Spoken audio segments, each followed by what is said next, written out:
যাকাত তো ফরজ ইবাদত, কোরআনুল কারীমে স্পষ্ট আছে। যে যাকাত দিবে না, আল্লাহর কসম আব্বা, কোরআন শরীফের আয়াত, আল্লাহ বলছে কিয়ামতের দিন তার সম্পত্তিগুলোকে ফুটবলের মতো গোল বানাইয়া প্রথমে জাহান্নামের আগুনে পোড়ানো হবে। এরপরে সেই গোলাকার সম্পত্তির পোড়ানো এইটা বলটা তার কপালে, কোমরে এবং পিঠে হাসরের ময়দান যতক্ষণ চলবে, আল্লাহর কসম অতক্ষণ তার এই 3 জায়গায় দাগ দেওয়া হবে, দাগ লাগানো হবে। এখন হাসরের ময়দান চলবে কতক্ষণ? সর্বোচ্চ 10 মিনিট। হাসরের ময়দান সর্বোচ্চ কয় ঘন্টা? 24 ঘন্টা। বেশিতে বেশি 3 দিন। কোরআন কারীমে আল্লাহ বলছে 50,000 সানা, 50,000 বছর। 50 বছর না, জি 500 বছর না, 50,000 বছর। এ তো কোরআন শরীফের আয়াত। এই আয়াতের মধ্যে তো ভিন্ন কোনো তর্জমা নাই, এই আয়াতের মধ্যে তো কোনো ভিন্ন ব্যাখ্যা নাই। 50,000 বছরের হাসরের ময়দান। ইয়াউমা ইউহমা আলাইহা ফি নারি জাহান্নাম ফাতুকওয়া বিহা জিবাহুহুম ওয়া জুনুবুহুম ওয়া যুহুরুহুম। আর হাদিসে নবীজি কি বলছে? বুখারী মুসলিমের হাদিস। আল্লাহর নবী সাল্লাল্লাহু আলাইহি সাল্লাম বলে, যে তার সম্পদের যাকাত দিল না, শুনে নেন আব্বা, নবীজি সাল্লাল্লাহু আলাইহি সাল্লাম বলেন কিয়ামতের দিন আল্লাহ তাআলা তার সম্পত্তিকে অত্যন্ত বিষধর সাপ বানাবে, যেই সাপের 2 মুখ, যেই সাপ এত বিষাক্ত যে সাপের মুখের উপরে চুল থাকবে না, টাক, বিষাক্ততার কারণে তার মাথা মুখ বরাবর, মাথার উপরে চুল থাকবে না, এরকম টাক মাথা বিশিষ্ট 2 মুখ বিষধর সাপ তার শরীরে পেঁচাইয়া তার 2টা মুখ, আল্লাহ কসম, নবীজি বুখারীর হাদিসে নবী বলছে তার 2 গাল বরাবর ওই সাপ তাকে কামড়াইতে থাকবে আর বলবে আনা মালুকা আনা কানজুকা, নাফরমান, আমি তার জমানো, তোর জমানো সম্পদ যা তুমি আল্লাহর পথে যাকাত দাও নাই।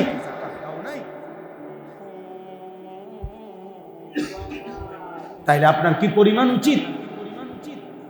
সেদিন আফসোস করবেন, আহা 100টা টাকায় মাত্র 2.5 টাকা চাইছিল, আমি ইজি দিতে পারতাম। আফসোস করবে। 100 টাকায় কয় টাকা? 97.5 টাকা আপনারে রাখতে বলছে। 1 লাখ টাকায় 2,500 টাকা, 97,500 টাকা আপনাকে খরচ করতে বলছে। সেদিন আফসোস করবে, আহা কি করবে, ইজিলি 100 টাকায় তো 2.5 টাকা দিতে পারত। বিষয়টা তো সহজই ছিল। ট্যাক্সও তো কাটতে রাখছে কত টাকা, সরকারি বিভিন্ন ট্যাক্সও তো কাটতে রাখছে কত সময় কত টাকা। আহারি, এই কয়টা টাকা না দিয়া কি ভুল করলাম?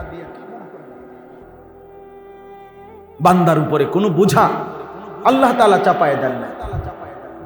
অতএব আপনাদের কাছে আমরা এই হজ এবং কুরবানির মৌসুম দেখে এই বিষয়ের গুরুত্ব বলি।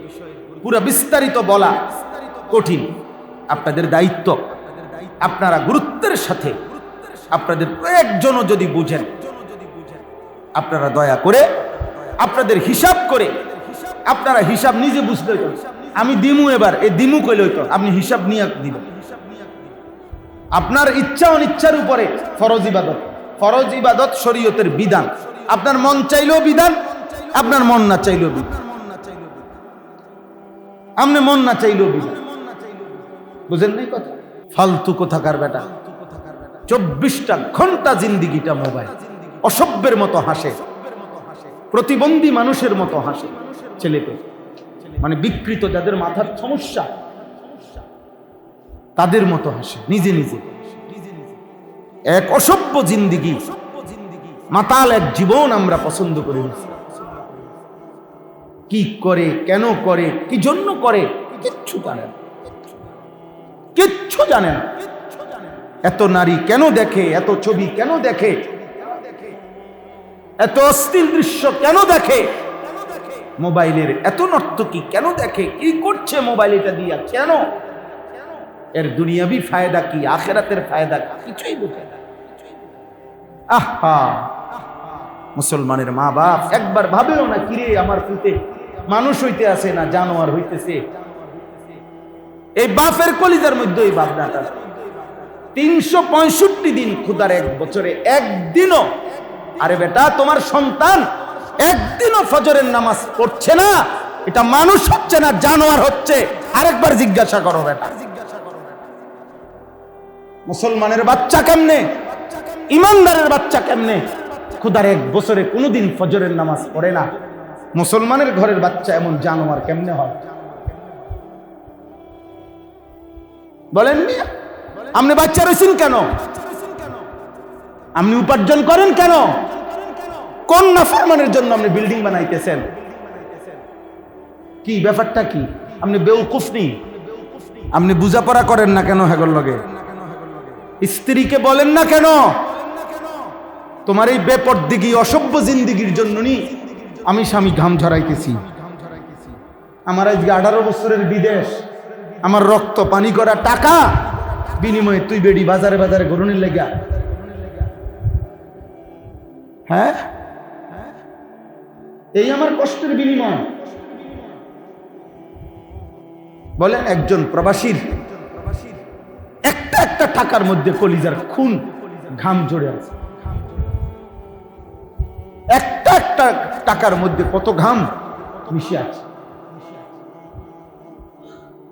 আপনাদের খামখেয়ালি, আমাদের খামখেয়ালি আব্বা, আমাদের যথোপযুক্ত কঠোরতা নজরদারি ছাড়া সন্তান মানুষ হবে, এটা আল্লাহর ফয়সালাই এমন, নবীজির ফয়সালাই এমন। নবীজি সাল্লাল্লাহু আলাইহি ওয়াসাল্লাম বলছে, তোমাদের 7 বছরের বাচ্চাদেরকে তোমরা নামাজের আদেশ করো হে পিতামাতা। নবীজি বলছে, তোমাদের 10 বছরের বাচ্চা যদি নামাজ না পড়ে, খোদার কসম রাহমাতুল লিল আলামিন নবী বলছে তাদেরকে প্রহার করো, শাসন করো। তাহলে মা বাবাকে বলছে, নবীজি বলছে বাচ্চাটা ইসলাম মানার যোগ্যতা নিয়ে আল্লাহর কাছ থেকে পৃথিবীতে আসছে, অতঃপর বাবা মা নিজ হাতে, নবীজি বলছে ওই বাচ্চাটাকে হয় ইহুদি বানায়, নয় খ্রিস্টান বানায়, নয় অগ্নিপূজক বেঈমান বানায়। 7 বছরের বাচ্চাটা যে ঘন্টার পর ঘন্টা টেলিভিশন দেখে, এটা তুমি কিনছো, ওই ফোলা কিনে নাই। তুমি বাপ নামের এই সন্তানের সবচেয়ে বড় দুশ্মন তুমি কিনে দিছো এই টেলিভিশন। এই টেলিভিশনটা ওই বাচ্চা কিনছে, কথা বলেন না কেন? তাহলে এটা কে কিনবে? অভিভাবক কিনে নেয় তো ওরে বরবাদ করলো কে? ওরে বরবাদ করলো। হিন্দি সিনেমার নর্তকী দেখে, তোমার বিবি হিন্দি, আপনার সিরিয়াল দেখে, আপনার স্ত্রীর জন্য ঘরে রঙিন টেলিভিশন, এটা কে এনে দিল? বেডি নিজে আনছে, সন্তান নিজে কিনছে। এটা খামখেয়ালি আমাদের। বললাম আমরা সবাই মিলে, জওয়ান বুড়ো আব্বা, আমরা সবাই মিলে হাল ছেড়ে দিছি। দৃশ্যমানে দুনিয়ার বেঈমান কাফেরদের প্রচারণায় আমরা মনে করছি এটাই পৃথিবী, এটাই জীবন। নর্তকী যা বলে, অ্যাডভার্টাইজে যা বলে, খেলোয়াড়ে যা বলে, আমরা ভেবেছি জীবন মানে না। আব্বা, মুসলমানের জিন্দিগি তো টেলিভিশন থেকে হয় না, মুসলমানের জিন্দিগি তো মোবাইল থেকে হয় না, মুসলমানের জিন্দিগির জন্য দিক নির্দেশনা ফেসবুক না, মুসলমানের জীবনের দিক নির্দেশনা ইউটিউব না, মুসলমানের জীবন দিক নির্দেশনা তো আল্লাহর কোরআন, রাসূলের সুন্নাহ, উলামায়ে কেরাম, আউলিয়ায়ে ইজাম, আল্লাহর প্রিয় বান্দা, নেক বান্দা। এটাই তো হওয়ার কথা ছিল। আমরা সবাই হাল ছেড়ে দিছি। আমি এই জন্য শুরুতে বললাম, আল্লাহর নবী তো বলছে হুজাইফা, যদি পৃথিবীর সবাই আল্লাহর দিন থেকে ছুটে যায়, হুজাইফাকে বলছে তুমি একা হলো গাছের গোড়ালি শিকড় কামড়াইয়া ধরে হলো দিন ছাইরো না, আমার 23 বছরের মেহনত ছেড়ে দিও না। এই জন্য হযরত আবু বকর সিদ্দিক রাদিয়াল্লাহু তাআলা যখন ইসলামের প্রথম খলিফা হয়েছেন, প্রথম খলিফা, তখন সর্বপ্রথম ইসলামের প্রথম খলিফা আবু বকর সিদ্দিক, ওনার সামনে প্রথম যেই সিদ্ধান্তটা গুরুত্বপূর্ণ ছিল, যে কয়েকটা, এর মধ্যে একটা হলো এটা, যে মুসলমানদের মধ্যে একটা দল যারা গোটা ইসলাম মানে, কোরআন মানে, সব মানে, শুধু বলছে আমরা যাকাত দেব না। এই হলো এক দল। আরেক দল যারা মুরতাদ হয়ে গেছে, ডাইরেক্ট ইসলাম টোটালি ত্যাগ করছে। আরেক দল যারা কাফের আগের থেকে তারা ষড়যন্ত্র করছে। তো পরামর্শ করছে যে এই মুহূর্তে তিন বাহিনীর বিপক্ষে, এক হলো যাকাত অস্বীকারী গ্রুপ, দুই ইসলাম ত্যাগকারী গ্রুপ, আর তিন আগের থেকে যারা কাফের, কথা বুঝেন নাই, তারা তিন পক্ষই ইসলামের বিরুদ্ধে। এখন বিরুদ্ধে, কিন্তু এখন সর্বপ্রথম যুদ্ধ পদক্ষেপ নেওয়া হবে কাদের বিরুদ্ধে? এই হলো পরামর্শ। প্রথম বৈঠক সমস্ত সাহাবায়ে কেরাম, এমনকি সাহাবাদের মধ্যে সবচেয়ে কঠোর, সর্বদাই নবীজির 23 বছরের জীবনে সবচেয়ে কঠোর যে সাহাবী সারা পৃথিবী জানে, যাকে নবীর সাহাবাদের মধ্যে সবচেয়ে মজবুত কঠোর যিনি ছিলেন, তিনি কে বলেন না? ওমর। ওমর সবচেয়ে কঠোর মানুষ ছিলেন কে? ওমর। সেই ওমর পর্যন্ত সেদিন আবু বকর সিদ্দিকের সামনে পরামর্শ দিছে, যারা শুধু যাকাত অস্বীকার করছে তাদের ব্যাপারটা আপাতত থাক, এদের তো সব কিছু আছে, শুধু একটা বিষয় না, এটা পরে দেখা যাবে। আগে যারা মুরতাদ হইছে কাফের, তাদের বিরুদ্ধে আগে যুদ্ধ করা হোক। আল্লাহর কসম, এই কোরআন হাতে বলছি, হযরত আবু বকর সিদ্দিক সেদিন একা, সমস্ত সাহাবী জানতো সবচেয়ে নরম সাহাবী আবু বকর সিদ্দিক, অথচ সেদিন তিনি সমস্ত সাহাবীদের পরামর্শের বিপরীতে একাই দাঁড়িয়ে বলছে, আয়ানকুসুদ্দিন ওয়া আনা হাই, আমি আবু বকর বেঁচে আছি, অথচ আমার নবীর দ্বীনের উপরে এক বিন্দু নোকসান হবে, মানে ইসলাম মানার কথা বলে একটি বিষয়কে ত্যাগ করবে, আমি এটা মেনে নিতে পারি না। কাজে আমার সিদ্ধান্ত, আমি সর্বপ্রথম যাকাত অস্বীকারীদের বিরুদ্ধে যুদ্ধ করব। এটা বুখারীর হাদিস কিনা? আল্লাহি লা উকাতিলান্নাহুম মান ফাররাকা বাইনাস সালাতি ওয়াজ যাকাত, এটা বুখারীর হাদিস। আল্লাহর কসম, আমি নামাজ পড়ে অথচ যাকাত দিবে না, আমি তাদের বিরুদ্ধে যুদ্ধের ঘোষণা দিলাম। এবং বলছে ওয়াল্লাহি লাউ মানাউনি আকালান ইউআদ্দুনাহা ইলা রাসূলিল্লাহ লাকাতালতুহুম। নবীজির জামানায় একটা ছাগলের রশির, ছাগলের যে রশি ছাগল বাঁধে, এর রশির 4 ভাগের 1 ভাগ, এক টুকরা রশি যদি যাকাত দিত, এখন সেটাও যদি দিতে না চায়, তিনি বলেন আল্লাহর কসম, আমি তার বিরুদ্ধে জিহাদের ঘোষণা দিলাম। আগে যুদ্ধ হবে তার সাথে, কারণ যেই বেঈমান তো চলে গেছে, চলেই গেছে, কিন্তু তুমি তো থাইক্কা কি করতে আসো? এটা দিন আব্বা, আপনি বোঝাপড়া করবেন আপনার স্ত্রী সন্তানের সাথে, আপনি বোঝাপড়া করবেন আপনার নিজের সম্পত্তির হিসাবে, যে আগে আমার উপরে বিল্ডিং না হজ, আগে আমার উপরে ছেলে বিদেশ পাঠানো নাকি কোরবানি, আল্লাহর হুকুম পালন, ইসলামে ও সম্পত্তির ক্ষেত্রে আমার উপরে যেই বিধান, এইটা আগে না বিদেশ আগে? কথা বলেন না। ছেলে পেলের বিদেশ আগে না হজ আগে? ছেলে পেলে বিল্ডিং আগে না হজ আগে? হ্যাঁ, মেয়ে বিয়ে দেওয়া আগে না হজ আগে? তাহলে আমাদের কে বুঝাই দিছে এটা, যে অনমাইয়া বিয়ে তো সেচ্ছে না বেটা হজের লেগে লাফা? যে তোমারে এটা বলছে সে শয়তান, শয়তান, ওইটা শয়তান, শয়তান এটা। যে তোমাকে বলছে এখনো ছেলে বিয়া করাইতে বাকি, 2টা ছেলে অন্য কোনো কামাই রোজগারি করতে বাকি, তারার লাইন ফাইন করে এরপরে হজের চিন্তা করো, ওই শয়তান, ও মানুষরূপী শয়তান। সে আপনাকে বরবাদ করে দিছে। আপনার ছেলে যদি বিয়ে দিয়ে না যান, তবুও আপনার মৃত্যু হইলে হয় বিয়ে করতে পারবে, কিন্তু আপনার উপরে যে হজ ফরজ হয়েছিল, আপনি সেটা আদায় না করে যদি মরে যান, আপনার মৃত্যু বেঈমানের মৃত্যু। কথা বলেন না। আমাদের মৃত্যুর পরে পুতের বিয়ে আর করতে পারতো না। কথা বলে, কোনো বাপ মরলে আর পুত বিয়ে করতে পারে না, কোনো বাপ মরলে আর পুতে বিল্ডিং করতে পারে না।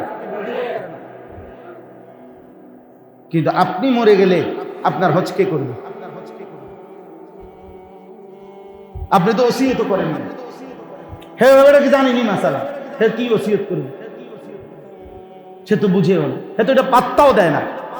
আরে রাখো, ফেলাই তো দিছে। এই জন্য হজ্জের মৌসুম দেখে এটা আমরা বললাম। এখন হজ কুরবানির মৌসুম আব্বা, এই জন্য আমরা গুরুত্ব দিলাম। আমাদের অসংখ্য মুসলমানের হজ ফরজ, বললাম না হজ ফরজ।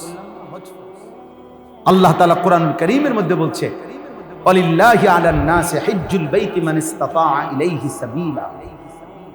আল্লাহ বলেন, আমি যাকে সামর্থ্য দিয়েছি এমন মুসলমানের উপরে, মুমিনের উপরে আমি আল্লাহর সন্তুষ্টির জন্য আমার ঘরের হজ ফরজ করে দেওয়া হলো। আলা মানে কি? ফরজ। ওমান কাফারা ফা ইন্নাল্লাহা গানিয়্যুন আনিল আলামিন। আল্লাহ বলেন, আর শুনো, গোটা পৃথিবীর 800 কোটি মানুষও যদি অস্বীকার করে, 200 কোটি মুসলমানও যদি অস্বীকার করে আমি হজে যাব না, আল্লাহ তাআলা বলে কোনো অসুবিধা নাই, গোটা পৃথিবী থেকে আমি অমুখাপেক্ষী, তোরা একটা মানুষও যদি আমার ঘরে না আসো আমার কোনো অসুবিধা হবে না, তোর জাহান্নাম নির্ধারিত হবে। কার জাহান্নাম? আমার জাহান্নাম। আল্লাহর কিছু আসবে যাবে? নবীজি সাল্লাল্লাহু আলাইহি সাল্লাম বলছে, তোমরা যদি সেজদা দিতে দিতে প্রত্যেকেই সাইয়্যিদুল আউলিয়া, একেবারে নবীর সমপরিমাণ মর্যাদা ইবাদতে তোমাদের প্রত্যেকেরও যদি হয়ে যায়, তবুও আল্লাহর মর্যাদা এক সুতা বাড়বে না। আর তোমরা নাফরমানি করতে করতে যদি সকলেই ফেরাউন নমরুদ হয়ে যাও, খোদার কসম নবী বলছে আল্লাহর মর্যাদা এক জাররা কমবেও না বাড়বেও। তাহলে আমাদের সেজদাতে আল্লাহর মর্যাদা বাড়ে না আমার মর্যাদা বাড়ে? আমাদের নাফরমানিতে আল্লাহর মর্যাদা কমে না আমার জাহান্নাম আসে? তো আল্লাহ আমাদেরকে বুঝার তৌফিক দান করেন। আমাদের এই 3টা বিষয় আমি আপনাদেরকে জিম্মাদারি দিলাম। আপনাদের খতিব, আবারও বলছি, উপযুক্ত আলেম সে আমাদের মহব্বতের অর্থে বুঝে নেন। আপনি আপনার হিসাব বলেন, সবাই আমভাবে একসাথে বুঝতেন না এটা। আপনি শুধু আপনার হিসাবটা বলবেন, অর্থাৎ হুজুর আমার মোট খেতে ফসলে জমি আছে 1 আমার ব্যাংকে আছে কয়টা টাকা, আপনি তেমনি চুপে বলেন, হুজুর আপনি আমার হিসাব করে দেন। হিসাব করে বলেন আমার উপরে হজ ফরজ কিনা, যাকাত ফরজ কিনা, কোরবানি ওয়াজিব কিনা। খালাস, যার যার রুগী যার যার ডাক্তার দেখাই দিলে তো ভালো না? এটা সহজ না? আপনি এটা জেনে নেন, যাই না প্রস্তুতি নেন। আপনি তো জানতেই চান না।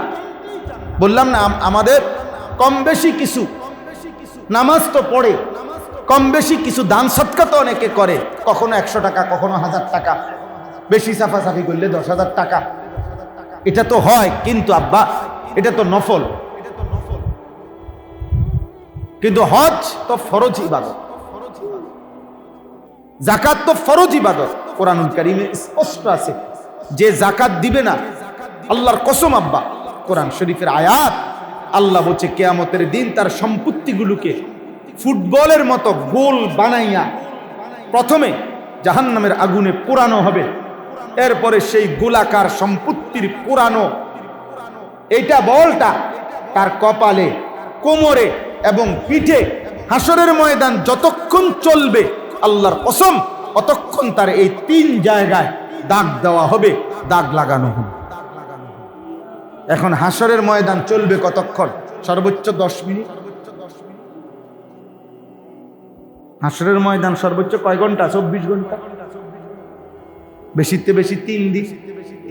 কোরআন কারীম আল্লাহ বলছে 50,000 সানা, 50,000 বছর।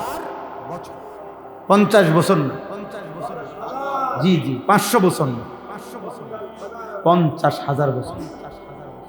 এ তো কোরআন শরীফের আয়াত। এই আয়াতের মধ্যে তো ভিন্ন কোনো তর্জমা নাই, এই আয়াতের মধ্যে তো কোনো ভিন্ন ব্যাখ্যা নাই। 50,000 বছরের হাসরের ময়দান, ইয়াউমা ইউহমা আলাইহা ফি নারি জাহান্নাম ফাতুকওয়া বিহা জিবাহুহুম ওয়া জুনুবুহুম ওয়া যুহুরুহুম। আর হাদিসে নবীজি কি বলছে? বুখারী মুসলিমের হাদিস, আল্লাহ নবী সাল্লাল্লাহু আলাইহি সাল্লাম বলে, যে তার সম্পদের যাকাত দিল না, শুনে নেন আব্বা, নবীজি সাল্লাল্লাহু আলাইহি সাল্লাম বলেন কিয়ামতের দিন আল্লাহ তাআলা তার সম্পত্তিকে অত্যন্ত বিষধর সাপ বানাবে, যেই সাপের দুই মুখ, যেই সাপ এত বিষাক্ত যে সাপের মুখের উপরে চুল থাকবে না, টাক বিষাক্ততার কারণে তার মাথা মুখ বরাবর মাথার উপরে চুল থাকবে না, এরকম টাক মাথা বিশিষ্ট দুই মুখ বিষধর সাপ তার শরীরে পেঁচাইয়া তার দুইটা মুখ, আল্লাহ কসম, নবীজি বুখারীর হাদিসে নবী বলছে তার দুই গাল বরাবর ওই সাপ তাকে কামড়াইতে থাকবে আর বলবে আনা মালুকা আনা কানজুকা, নাফরমান, আমি তার জমানো, তোর জমানো সম্পদ যা তুমি আল্লাহর পথে যাকাত দাও নাই।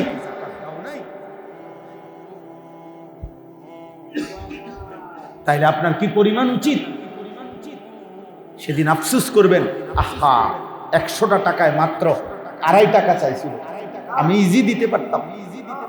আফসোস করবে। 100 টাকায় কয় টাকা? 97.5 টাকা আপনারে রাখতে বলছে। 1 লাখ টাকায় 2,500 টাকা, 97,500 টাকা আপনাকে খরচ করতে বলছে। সেদিন আফসোস করবে, আহা কি করবে, ইজিলি 100 টাকায় তো 2.5 টাকা দিতে পারতাম। বিষয়টা তো সহজই ছিল। ট্যাক্সও তো কাটতে রাখছে কত টাকা, সরকারি বিভিন্ন ট্যাক্সও তো কাটতে রাখছে কত সময় কত টাকা। আহারি, এই কয়টা টাকা না দিয়া কি ভুল করলাম? বান্দার উপরে কোনো বোঝা আল্লাহ তাআলা চাপায় দেন না। অতএব আপনাদের কাছে আমরা এই হজ এবং কুরবানির মৌসুম দেখে এই বিষয়ের গুরুত্ব বলব। পুরো বিস্তারিত বলা কঠিন, আপনাদের দায়িত্ব, আপনারা গুরুত্বের সাথে আপনাদের প্রয়োজনও যদি বুঝেন, আপনারা দয়া করে আপনাদের হিসাব করে, আপনারা হিসাব নিজে বুঝতে হইতো। আমি দিমু, এবার এই দিমু কইলে হইতো, আপনি হিসাব নিয়ে দিবেন। আপনার ইচ্ছা অনিচ্ছার উপরে ফরজ ইবাদত শরীয়তের বিধান, আপনার মন চাইলেও বিধান, আপনার মন না চাইলেও বিধান, আপনি মন না চাইলেও বিধান। বুঝেন নাই কথা? আপনার কোরবানির ক্ষেত্রে আমাদের প্রচন্ড গাফলুত, অথচ নবীজি সাল্লাল্লাহু আলাইহি সাল্লাম বলছেন, কি আশ্চর্য হাদিস। নবীজি সাল্লাল্লাহু আলাইহি সাল্লামকে সাহাবীরা জিজ্ঞেস করছে, ইয়া রাসূলুল্লাহ, কোরবানি দিলে আমাদের কি লাভ? নবীজি বলছে, বিকুল্লি শাআরাতিন হাসানা, কোরবানির ওই প্রাণীর প্রতিটা পশমের বিনিময়ে আল্লাহ তাআলা আমলনামায় নেকি উঠায় দিবেন। আর নেকির নিয়ম কি, নেকি এবং গুনার নিয়ম কি? এই পাশে যেই ফেরেশতা নেকি লেখে, ওনার কাছে যে খাতাটা, এই খাতার মধ্যে 1 থেকে 9 এমন কোনো সংখ্যা নাই, মানে এই ঘরটা নাই, এককের ঘর ওনার কাছে নাই, মানে ওনার খাতা এককের ঘরে নাই। উনি যেই কোনো আমলের নেকি লিখতে গেলে প্রথম 10-এর নিচে লেখার কোনো সিস্টেমে নাই। বুঝলেন? প্রথম লেখে কত? একটা সেজদা লিখবে 10টা, একটা টাকা লিখবে কয়টা? 10। একটা সুবহানাল্লাহ লিখবে কয়টা? মানে কমপক্ষে 10। 1 2 3 4 5 6 7 8 9 এটি উনি লেখে না, ওনার এনে নাই, এ গড় নাই, ওনার শুরুই দশক থেকে। এবার হাদিসের মধ্যে আছে, আল্লাহ তাআলা বান্দার দিলের দিকে তাকাইয়া, ইখলাস তাকওয়ার দিকে তাকাইয়া বাড়াইতে থাকে। কারো 10, আল্লাহ বলে 70। কারোর ব্যাপারে আল্লাহ বলে, ফেরেশতা লেখো 700, 7,000, 70,000, 7 লাখ, 70 লাখ, 7 কোটি, 70 কোটি, 70,000 কোটি। আল্লাহর কসম, কখনো আল্লাহ বলে, ফেরেশতা তুমি লিখো না, আমি আমার হাতে লিখব। তুমি পারতা না, তোমার ক্যালকুলেটর ধরবে না, তোমার মেশিনে ধরবে না, আমি লিখব।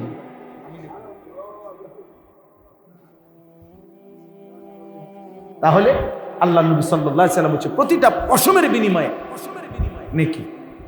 তাহলে কোরবানি এটা কোনো জুলুম না, পেরেশানি না। কোরবানি এটা কোনো উৎসব না, এটা ইবাদত। এটা কি ইবাদত?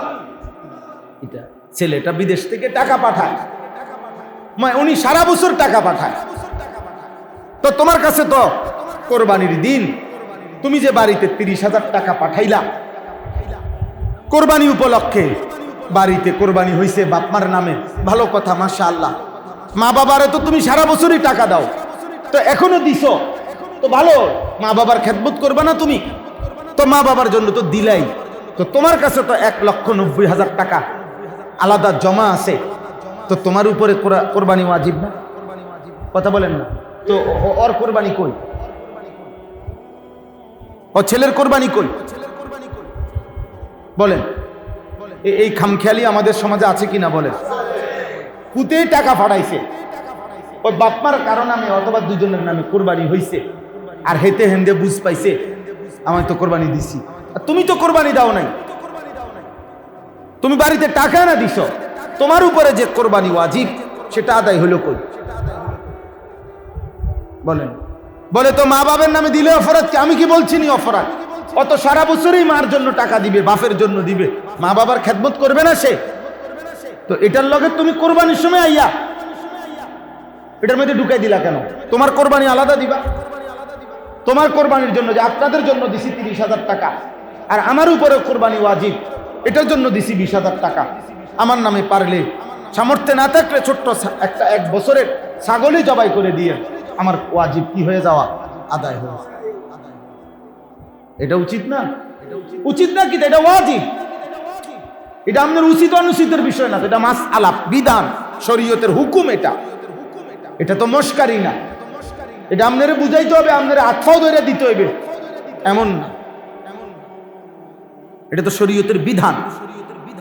মহিলাদের উপরে বললাম না, একজন মহিলার কাছে মনে করেন 1 ভরি স্বর্ণ আছে, কদ্দুর 10,000 টাকা আছে। এখনকার যুগে সব মহিলার কাছে, সমস্ত মহিলা বলা যায় 99% মহিলা বিবি মহিলাদের কাছে টাকা আছে। 10-20,000 টাকা মহিলার কাছে আলাদা কি থাকে? জমা। আলমারিতে আছে, ট্রাঙ্কে আছে, ড্রয়ারে আছে, কোনো না কোনোখানে থুয়ে রাখছে 10,000, 20,000 টাকা, 50,000 টাকা, 20,000 টাকা। তাইলে ওই যে 1 ভরি স্বর্ণ, ওনার গহনা সর্বনিম্ন ধরলাম, এই 1 ভরি স্বর্ণ আর ওই 10,000 টাকা, ওই 20,000 টাকা, এই দুটোটার দাম একসাথ করলে 1,90,000 টাকা হবে কিনা? হবে না? ডাবল হবে, ডাবল হবে। স্বর্ণের বড়ি তো এখন 2 লাখ টাকার উপরে, বুঝেন নাই? তাহলে নিশ্চিত এই মহিলার উপরে কোরবানি ওয়াজিব। এই মহিলার কাছে স্বর্ণ আছে, রূপাও আছে, কিছু রূপা, মহিলাদের পায়ের নুপুরা থাকে রূপার বানানো, রূপার তৈরি আছে। এই স্বর্ণ এবং রূপার কদ্দুর দুটোটা মিলাইয়া যদি ওই 52.5 ভরি রূপার দাম হয়, ওই যে এখন বললাম 1,90,000, সেদিন যদি আরো বাড়বে তো নাহলে আরো 20,000 বাড়বো, এরকমই তো। তাইলে 1,90,000 টাকা এই দুইটার দাম যদি হয়, তাহলে এই মহিলার উপরে কোরবানি হচ্ছে। তাহলে বলে হুজুর 7.5 ভরি স্বর্ণের কথা, তাহলে কিটা এটা স্পষ্ট বুঝে নিবেন।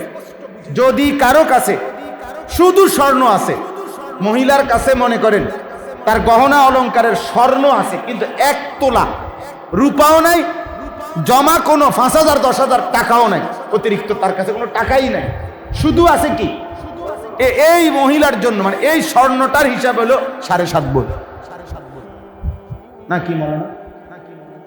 এটাই হিসাব, বুঝেন না? কিন্তু দুইটা মিলাইয়া যদি কি হয়, স্বর্ণ আছে, রূপা আছে, দুইটা আছে, স্বর্ণ আছে, টাকা আছে, দুইটা আছে, তাহলে হিসাব হইল 52.5 ভরি রূপার দাম। বুঝছেন নি আমার কথা? না বুঝলে আবার বুঝবেন, না বুঝলে আপনি আবার বলবেন, কিন্তু এই কয় জুমা তা না, এটা বলবেন, বুঝাবেন। কেউ না মানুক, আমাদের জিম্মাদারি আমরা বলে যাই, সেদিন যাতে আখেরাতে বলতে না পারে যে আল্লাহ আমগোমুল্লাহ বলে নাই, আমরা আপনাদের কাছে বলে গেলাম। আমরা ইনশাআল্লাহ হাসরের ময়দানে সাক্ষ্য দেব, আল্লাহ আমরা বলছি, আমলনামা খুলে দেখেন, উনি শুনছে, উনি মস্কারি করছে। এজন্য দান সাদাকা আর এটা এক না। অতএব আজকে আমি ভূমিকা ছাড়াই আপনাদের কাছে এই তিনটা কথা, যাকাত, হজ, কোরবানি, এই তিনটি আর্থিক ইবাদত, মানে অর্থ সম্পর্কিত, আমাদের উপার্জন, আমাদের টাকা পয়সা, আমাদের রোজগার এর সাথে সম্পৃক্ত আমরা বুঝতে চেষ্টা করি। আপনি মনে করছেন আমি গ্রামের মানুষ, মূর্খ মানুষ, শিক্ষা দীক্ষা কম, এসব ফাঁক না আলাপ করবেন আর আপনারে ফেরেস্তা ছেড়ে দিব। হ্যাঁ, টাঙ্গাইয়া ফিটবো, টাঙ্গাইয়া। আমি বললাম টাঙ্গাইয়া ফিটবে আপনারে। আপনি মনে রাখেন, আপনি আখেরাতকে চা দোকান মনে করেন না। হাসরের মাঠ কি চা দোকান? আমার চা দোকানে আপনারা আও কত কথা এরম হুজুররা কয়, কইতে লাগলে কে কি কম কয়নি, কয়টা করবো, কয়টা শুনবো, কয়টা শুনবো। এই কথা বললে আপনি একটা উড়াই দিলেন, আমারে দমক দিয়ে থামাই দিলেন, মুয়াজ্জিনদের দমক দিয়ে থামাই দিলেন, একজন হুজুররে বলে থামাই দিতে পারেন, আরে দুনিয়াতে না থামাই দিলেন, আল্লাহকে থামাইবেন কেমনে? হাসরের ময়দানে মালিক যখন জিজ্ঞেস করবে তখন কি বলবেন? কি বলবেন?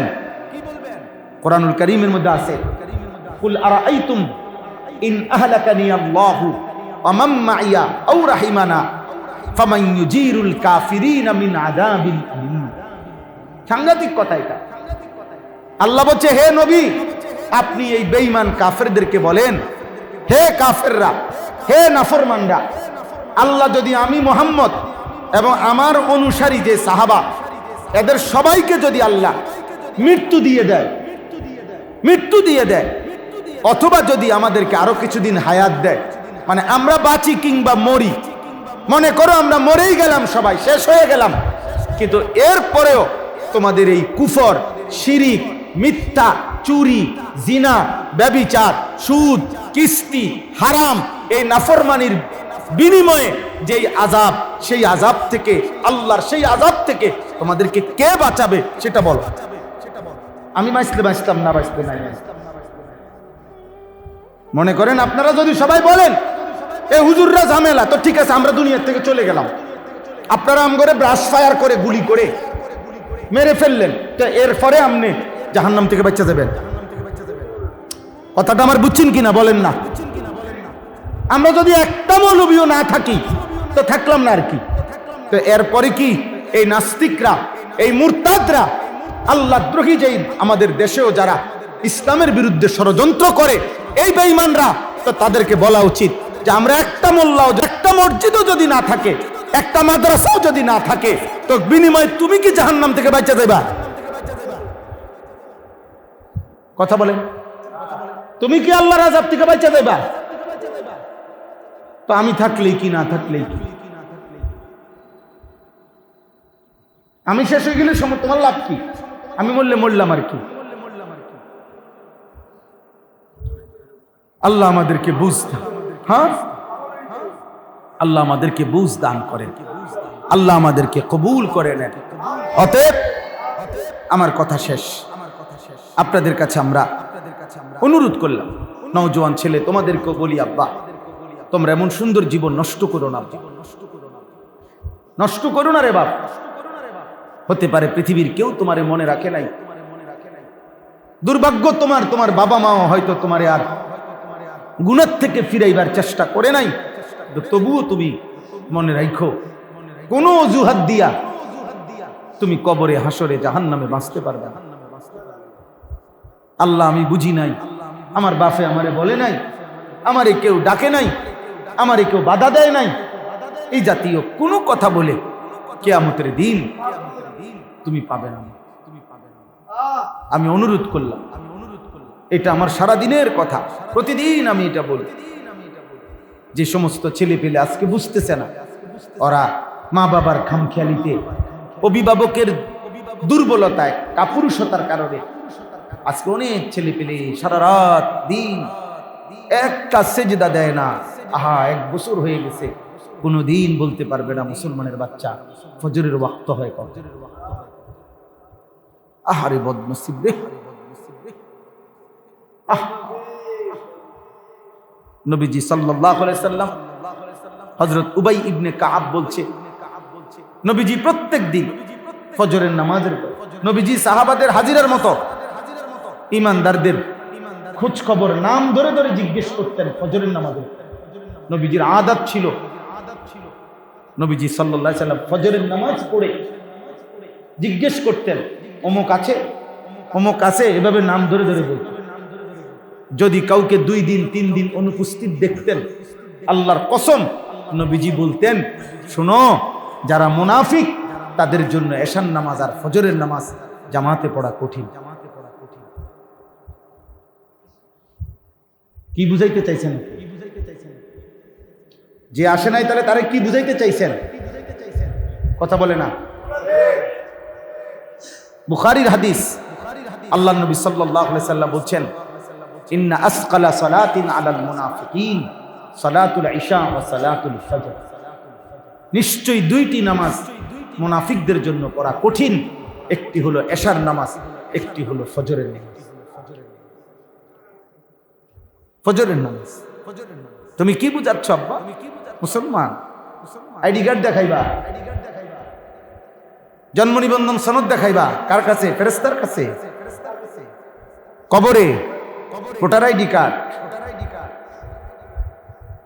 আল্লাহ নবী সাল্লাল্লাহু আলাইহি সাল্লাম যিনি সুপারিশ করবেন, আমার সবচেয়ে বেশি ভয় লাগে, আহারে, যিনি সুপারিশ করবে তিনি বলতেছে সে মুনাফিক। এবার সুপারিশ করবে কে? তোমার কোন আব্বাই সুপারিশ করবে? তোমার কোন বাপে সুপারিশ করবে তোমার লাগে? আল্লাহ নবী সাল্লাল্লাহু আলাইহি সাল্লাম একাধিক হাদিসে এটা বলেছেন। হযরত আব্দুল্লাহ ইবনে ওমর বলেন, নবীজির বিখ্যাত সাহাবী, ইজা ফাকাদনাল ইনসানা ফিল ফজর আসানা বিহি যান। নবীজির জামানায় আমরা কাউকে ফজরের নামাজে অনুপস্থিত দেখলে খোদার কসম তিনি বলে, আমরা তাকে 2টা ধারণা করতাম, হয় সে অসুস্থ যে কারণে মসজিদে আসতে পারে নাই, আর নয়তো মুনাফিক যে কারণে মসজিদে আসতে পারে। এই 2টার এক। ফজরের নামাজের অনুপস্থিত ব্যক্তিকে আমরা 2টা জিনিস বুঝতাম, হয় অসুস্থ নয় কি? কথা বলে না। মুনাফিক, মুনাফিক, মুনাফিক। মসজিদে 3টা ফ্যান দিছেন, হ্যাঁ, বেহেশতের বুঝ করে লাইছেন 3-12,000 টাকা দিয়া, আখেরাত 12,000। মসজিদের 2 কাতার টাইলস দিছে, বাহ। আমগো কাছে তো অনেক বর্ধনাঢ্য ব্যক্তি বলে দোয়া করবেন, এলাকায় একটা এতিমখানা দিছি, 60 জন এতিম ফ্রি খায়, আখেরাতের বুঝ করে লেছে। ওনার যে 400 কোটি টাকার লোন, উনি যে পুরো শরীরে সুদে আর কিস্তিতে লোনে, এগুলো সমস্ত কিছুর মাফের জন্য ওই যে 60 জন মিসকিন যে এতিম খায়, তারা ওনারে কান্দে করে ব্যস্ত দিয়ে আখেরাতের বুঝ করে রাখছে। তো ওই যে এতিমখানা বাদ দিছে, যে আখেরাত কি? এই 60 জন মিসকিনের বাতের উজুনি আখেরাত। বুঝেন নাই? এইটা তো একটি আমল না আব্বা, দান সাদাকা তো একটি আমল, একটি আমল না। তাহলে এই আমরা শেষ করে দিচ্ছি, এক্ষুনি শেষ করে দিচ্ছি। তাহলে আপনাদের কাছে আমার অনুরোধ রইল, আপনারা আলহামদুলিল্লাহ অনেক বুঝের মানুষ বসছেন, আল্লাহ আপনাদেরকে বরকত দান করেন। আমার কথা হলো এটা, আপনি প্রস্তুতি নিলে পারবেন। আপনি যাকাত আদায়ের সিদ্ধান্ত নেন, আপনি হজ করার সিদ্ধান্ত নেন, আপনি কুরবানি করার শতভাগ যতজনের উপরে ফ্যামিলি উপার্জনকারী সিদ্ধান্ত নেন, আপনি পারবেন ইনশাআল্লাহ। আল্লাহ আমাদের সবাইকে তৌফিক দান করেন, আল্লাহ আমাদের সবাইকে তৌফিক দান করেন, আল্লাহ আমাদের সবাইকে কবুল করে নেন। 1 মিনিট এবার তরজমাটা বলি, তাইলে কথা শেষ। আল্লাহ তাআলা বলেন, ওয়াইদ বাওয়ানা লিইব্রাহিমা মাকানাল বাইত। আমি আল্লাহ আমার ঘর কাবা ইব্রাহিমকে নির্ধারণ করে দিলাম নির্মাণের জন্য। যখন তিনি নির্মাণ করলেন ওনার ছেলে ইসমাইলকে নিয়ে, তো আল্লাহ বলেন, আমি এবার ইব্রাহিমকে বললাম তুমি 3টা কাজ করবা। কয়টা কাজ? 1, আল্লাহ তুশরিক বি শাইআ, এক নম্বর হলো তুমি, তোমার সন্তান, আগত কিয়ামত পর্যন্ত ইমানদার প্রত্যেকে খেয়াল রাখবা কোন অবস্থাতেই যেন আমি আল্লাহর সাথে শিরিক না হয়। কি না হয়? এই এক জিনিস খেয়াল রাখবে আজীবন। দুই, ওয়াতাহহির বাইতিয়া লিত্তাইফিনা ওয়াল কাইমিনা ওয়ার রুকআইস সুজুদ। দুই নম্বর হলো আল্লাহ বলেন, দ্বিতীয় কাজ হলো আমার এই ঘর কাবা, এর চারদিকে যে মসজিদ, মসজিদে হারাম, এই ঘরকে, এই মসজিদকে তুমি পবিত্র করবা। তিন শ্রেণীর জন্য এই ঘরকে কেন্দ্র করে মনে রাখবা। এক শ্রেণীর মানুষ আসবে যারা তাওয়াফ করবে, এক শ্রেণীর মানুষ আসবে যারা এই মসজিদে ইবাদতের জন্য অবস্থান করবে, এক শ্রেণীর মানুষ আসবে যারা রুকু সেজদা করবে, মানে নামাজ আদায় করবে। তাওয়াফকারীদের জন্য, অবস্থানকারীদের জন্য এবং রুকু সেজদা মানে নামাজ আদায়কারীদের জন্য তুমি আমার এই ঘরকে পবিত্র রাখো। বাহ্যিক নাপাকি, ময়লা আবর্জনা এর থেকেও, আভ্যন্তরীণ শিরিক কুফর এর থেকেও। দুই, তিন নাম্বার, ওয়াআযিন ফিন নাসি বিল হজ। সুবহানাল্লাহ। আল্লাহ তাআলা বললেন, ঘর বানাইলা তুমি, তোমার হাতেই ঘরটা বানাইলাম, অতএব ইব্রাহিম তুমি গোটা পৃথিবীর সমস্ত মানুষকে এখান থেকে হজ্জের ঘোষণা দাও। ওয়াআযিন, আযান দাও, হজ্জের ঘোষণা দাও। আর নিদাউ বিসাউতিন, আযান মানে উঁচু আওয়াজে ডাকা। আল ইলামু বিসাউতিন, উঁচু আওয়াজে কিছু জানানো। তো আযান দাও, হজ্জের ঘোষণা দাও, আমার এই ঘরকে কেন্দ্র করে যেন হজে আসে। ইব্রাহিম আলাইহিস সালাম বললেন, কাইফা উনাদি, আমি কিভাবে ডাকবো আল্লাহ?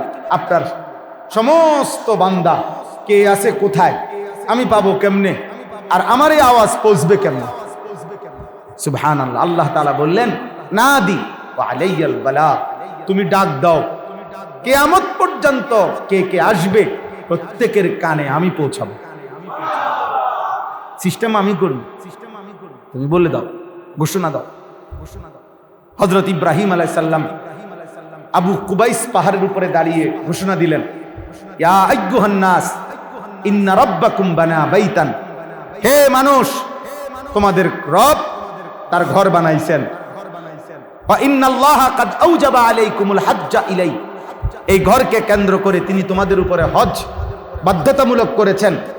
ফাআজিবু রাব্বাকুম, তোমরা তোমাদের রবের ডাকে সাড়া দাও।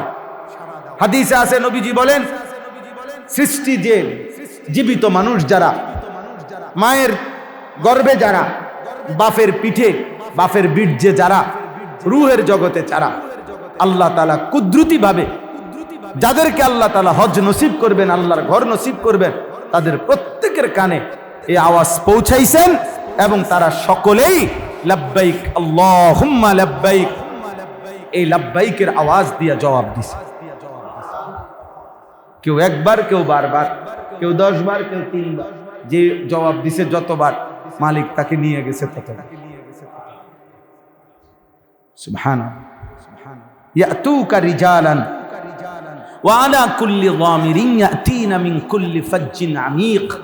আল্লাহ বলেন, আপনি শুধু ঘোষণা দিয়ে দেন, আমি এবার কাছের যারা তারা পায়ে হেঁটে আসবে, দূরের যারা তারা যদি সর্বোচ্চ দূরত্ব হয় তো সর্বোচ্চ দূরত্ব থেকেও তাদের বাহনে চড়ে তারা আসবে।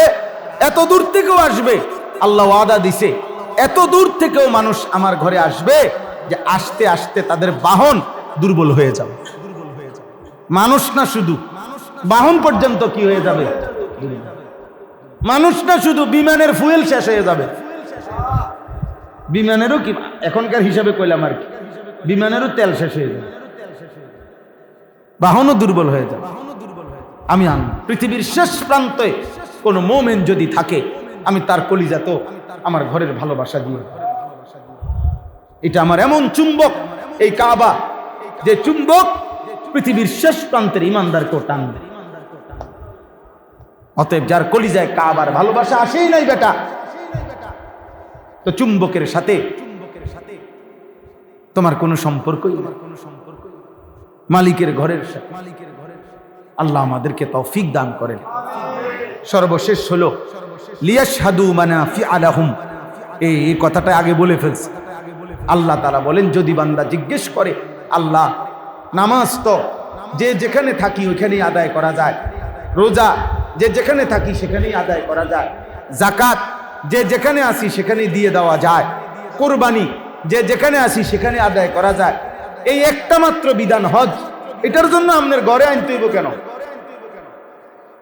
এতগুলো সব যদি জায়গা থেকে হয় তো হজ এইটার লেগে করে আপনার কাছে আনতেছেন কেন? সবাই রে কাছের মানুষ, দূরের মানুষ, এত দূরের মানুষ বেচারা দুর্বল বয়স্ক, এরপরও সবাই রে ঘুরে আপনি আনতেছেন আপনার ঘরে কেন? এই আল্লাহ যেন বলে লিয়াশহাদু মানাফিআ লাহুম। বন্ধু এটা আমি বলবো না, এটা আমি দেখাবো, এটা আমি দেখাবো। লিয়াশহাদু মানাফিআ লাহুম, তারা যেন তাদের কল্যাণ এসে দেখে যায়। এটা কি করব না বলবো, এটা বলবো না, এটা দেখাবো। ও আসলেই বুঝবে, ও আসলেই বুঝবে কাবার দিকে তাকাইলে কেমন হয়। মিনা আরাফা মুজদালিফা একদিন। আল্লাহ আমাদেরকে তৌফিক দান করে। ওয়ায়াযকুরু ইসমাল্লাহি ফি আইয়ামিন মা'লুমাত আলা মা রাযাকাহুম মিন বাহিমাতিল আনআম। আল্লাহ তাআলা বলেন সাথে সাথে আমি আল্লাহ চাই কুরবানির নির্ধারিত দিনগুলোতে বান্দা আমার উদ্দেশ্যে কুরবানি করবে, আর জবানে আমার নাম নিবে, আর মালের দ্বারা আমার হুকুম পালন করবে। বিনিময়ে আমি আল্লাহ তাআলা খুশি হব। আমি চাই হজ্জের মাধ্যমে আমার নিয়ামত দেখাবো, কুরবানির মাধ্যমে বান্দা আমাকে ভালোবেসে তার মালও খরচ করবে, আমার নামও তার জবানে আল্লাহু আকবার বলবে।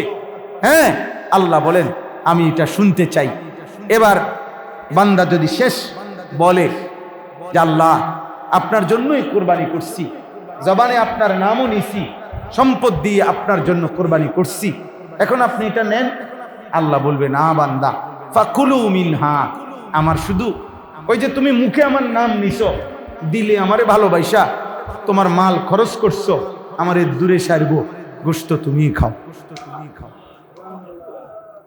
আমি দিল পাইছি, আমি তোমার মুখে আমার নাম শুনছি, আমার আর লাগবে না, গোশত তুমি না, ফাকুলু মিনহা। এবার বান্দা যদি বলে আল্লাহ এত গোশত আমি একা সবটা নিয়ে নেব, আল্লাহ বলছে আচ্ছা তো ঠিক আছে, ওয়া আতইমুল বাঈসাল ফাকির, তাইলে এখান থেকে কিছু গোশত গরিব, অসহায়, অভাবী, দুস্থ ওদেরকে খাওয়াও। ঠিক আছে দাও, তুমিও খাও, স্বজনকেও দাও, অভাবীকেও দাও।